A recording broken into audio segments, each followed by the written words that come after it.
Hi, welcome to CRA Education Series with Olakunle Sonny. On today's segment, we'll be starting with part 1. As I informed you during the introduction, the CRA has 278 sections, which are broken into 24 parts. Therefore, we'll be looking at all the 24 parts, which has 278 sections. Starting today with section 1 of the part 1, best interest of a child to be of paramount consideration in all actions. In every action concerning a child, whether undertaken by an individual, public or private body, institutions or service, court of law, or administrative or legislative authority, the best interest of the child shall be the primary consideration. This is to say that the best interest, this section 1 of the Child Rights Act, saying that the best interest of the child shall be the paramount consideration in all actions that concern the child. Whatever action that we are taking concerning a child, in every action, in everything that we are doing concerning a child, the best interest of the child shall be paramount. If a child has been abused and the parents are not willing to report or to do anything about it, you will want to ask yourself, is it in the best interest of the child? Would them not reporting, will it stop the abuse? Or will it not affect the child's mental well-being, physical well-being, emotional well-being, and will it not cause other harm to the child and other children? So looking at that, you will understand that it is important to report such matter in the interest of that child and other children too. So the best interest of the child is not the wishes, does not represent the wishes or the wants of parents or even the child. It only say the needs, it addresses the needs of the child. It addresses what is important for the well-being and welfare on the welfare of that child. So when we are considering the best interest, the actions that we take, a child is not going to school. We looked, is it in the best interest of that child for the parents not to allow the child to go to school? We know that when the child grows up, the child should be able to communicate, should be able to do businesses and do all sort of things. The child should have the self-esteem of the child should be high. So when you look at that part, you want to say it is not in the best interest of the child not to allow the child to go to school, because the child being out of school will eventually mean that the child may not be able to communicate well effectively, the child may not be able to contribute to the society effectively as he or she should when he or she becomes an adult. That is for Section 2 under the part 1 says a child to be given protection and care necessary for his well-being.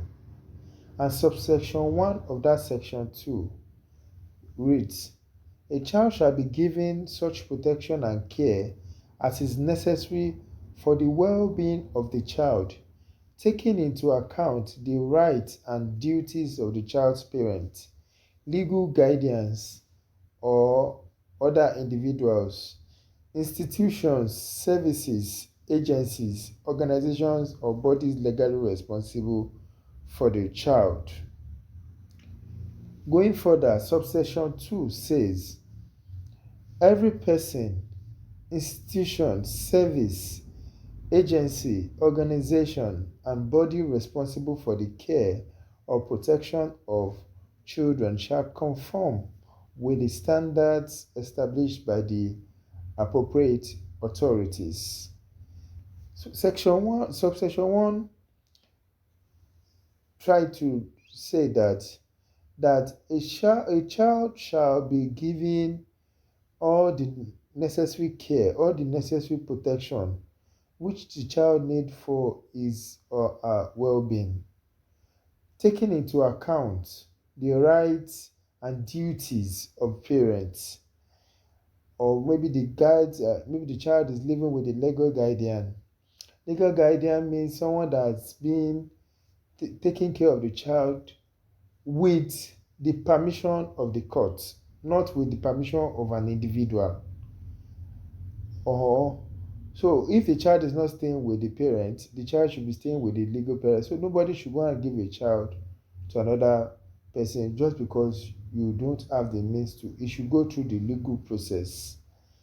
And so, or other individuals, institutions, services, and agencies or organizations responsible, legally responsible for the child. So the section 1 is saying that we should do all in our care, in all within our power, all that is necessary, even though if it may not be within our power, but it is necessary, then we must strive, make effort to do it, so that the child can enjoy his or her rights as expected.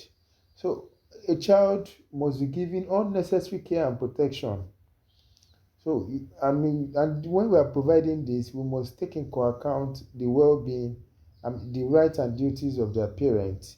So, when we are providing this for children, we must also carry along the parents or the legal guardians or the institutions that are responsible for the child, or services that are being, so that everybody can work together to protect and care for that child. And subsection 2 just try to look look at it that the child should receive, the organization or institution, or any institution, any organization, or any service or any agency that is responsible for the care or protection of the child should ensure that they align or conform with the standards that is established by appropriate authorities. Standard that is established for a school, you must align with the standard that is established by Ministry of Education, for example.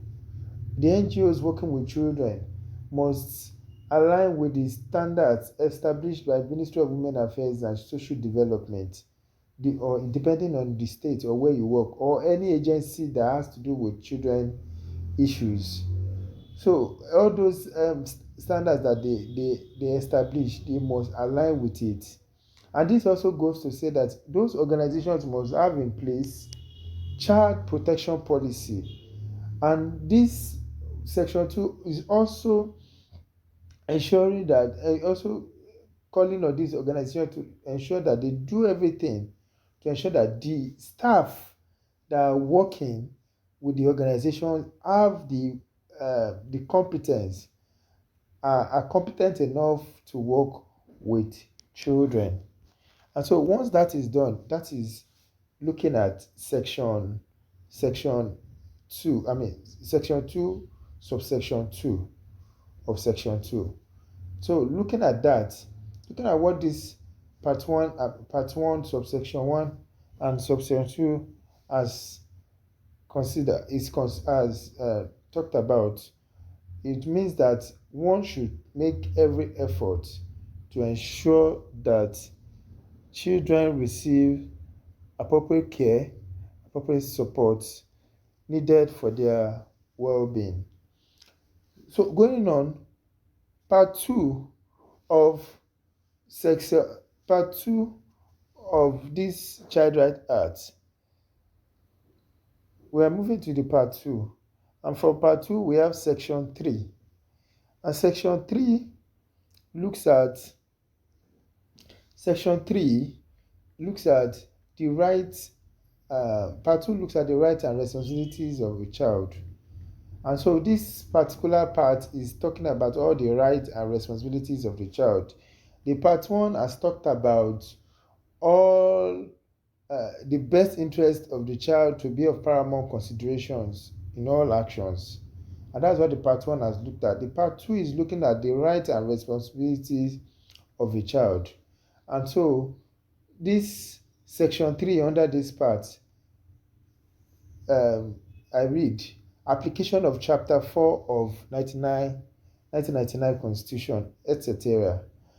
The provisions in chapter 4 of the Constitution of the Federal Republic of Nigeria 1999 or any successive constitutional provisions relating to fundamental rights shall apply as if those provisions are expressly stated in this act. So it means that all the things that are being stated, this subsection 1 of section 2 of section 3 is saying that all the things, all the rights that are enshrined in the Constitution of the Federal Republic of Nigeria that has to do with the rights of children should appear like it is expressly stated, that as if it is stated in this Child Rights Act. So you don't take that separately. Once, even though those things are not, they may not be in this Child Rights Act. It means that once they are in the Constitution, they should appear like they are in these acts. The subsection 2 of that section 3 goes further to say, in addition to the rights guaranteed under chapter 4 of the Constitution of the Federal Republic of Nigeria 1999, under any successive constitutional provisions, every child has the rights set out in this part of the Act. So in addition to that right that has been stated in the chapter 4 of the Federal Republic of Nigeria, that is all those rights that are in the chapter 2 also apply to children. And in addition to that, or every child has these rights that are being set out in this part 2 of this child right. And that's what that subsection 2 is trying to say. And so this going on, the section 4 looks at the rights one by one. Starting from section 4, look at the rights one by one. And the first one there is right to survival and development. Every child has a right to survival and development.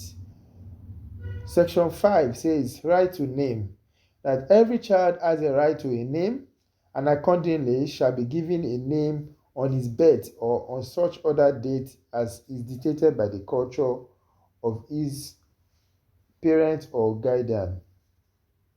Subsection 2 of that section 5 says, the birth of every child shall be registered in accordance with the provisions of the Birth, Death, etc., the Compulsory Registration Act of 1992. So this section 5 says that the child must be given a name because that is what the child needs as identity. And this must also in line with the culture of the parent or guardian of that child. Then when the child, subsection 2 of that section 5 goes further to say that when the child is born, that the